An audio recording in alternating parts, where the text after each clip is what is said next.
Iran is now completely exposed. We have shown very clearly that there is a price to pay when you attack the state of Israel. Iran knows now very well that if it continues attacking Israel, any target in Iran is reachable. Iran has gotten the message and actually probably is not going to retaliate more, because if it does choose to retaliate again or counterattack the state of Israel, the results would be much worse for it. We stay confined to the targets that our cabinet has approved. And that means that we will not allow any diversion from it, and whoever attacks us is going to be attacked by Israel. India has supported our right for self-defense.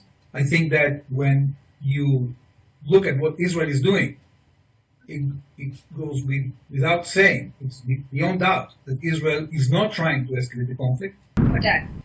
Well, as we've seen during the night, Israel attacked in a very precise way military targets in Iran.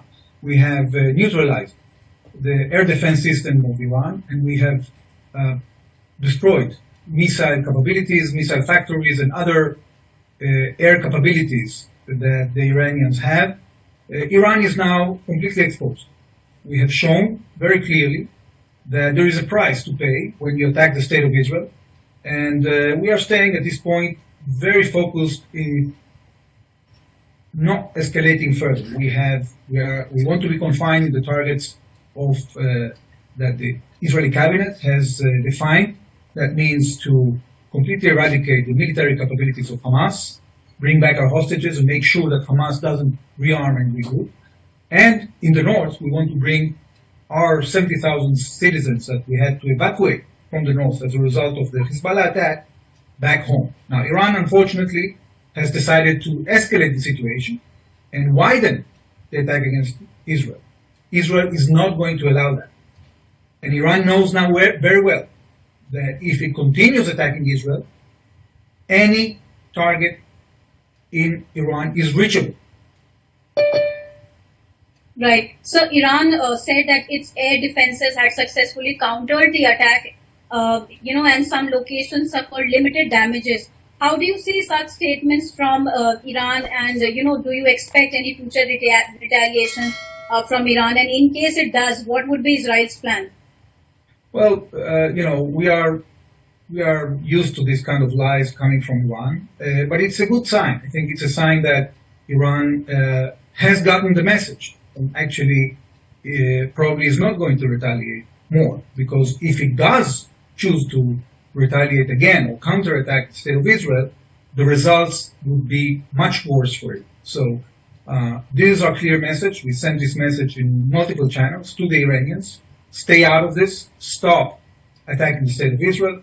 If you stop attacking us, we will refrain from attacking you. We will continue defending ourselves, both against Hamas, against Hezbollah, against any terrorists anywhere in the world, including inside Iran. But we are not interested in a regional escalation.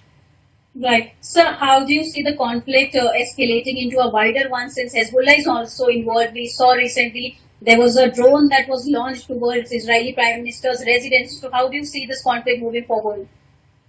Well, as I said, we stay confined to the targets that our cabinet has approved. And that means that we will not allow any diversion from it, and whoever attacks us is going to be attacked by Israel.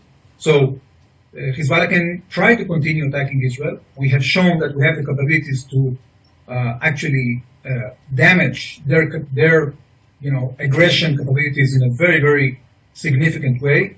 And we're going to continue doing that until we are able in the north to implement UN Security Council Resolution 1701 and bring back our residents back to their homes safely. So we have seen reactions coming in from the world, including US. Soon we are going to have an election, a change of guard in US in November. Do you think that would have an impact on the overall situation? And since US is a very important ally of Israel? Well, as you've seen, Israel's response has been very responsible. We are enjoying full support of the American administration. The US not only has supported our counterattack. It has also supplied defense systems to Israel, the THAAD systems that have been delivered in the last few weeks.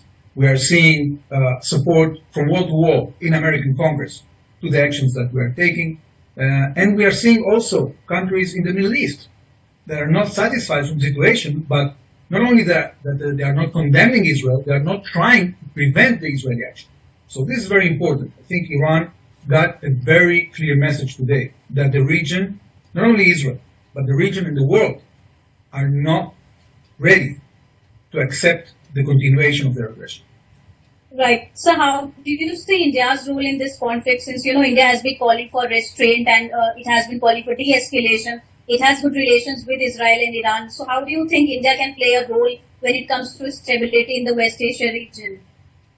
Well, we are very encouraged by the fact that India has supported our right for self-defense. I think that when you look at what Israel is doing, it goes without saying, it's beyond doubt that Israel is not trying to escalate the conflict in the time that Iran is trying to escalate. So I think here the interests of India and Israel coincide. Right. What about the role of United Nations? We know that, the Israeli foreign minister tweeted yesterday saying that the Secretary General Guterres has reached new heights of hypocrisy and insensitivity. So how do you see that in the role of United Nations so far?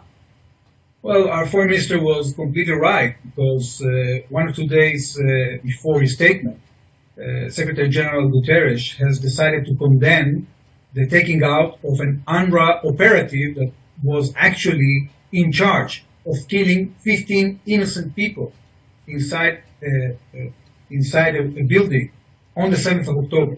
So how can you condemn an attack against a mass murder? That's completely unacceptable. So the fact that Guterres decided to do that, I think, is reprehensible. We think, though, that the UN has a role to play.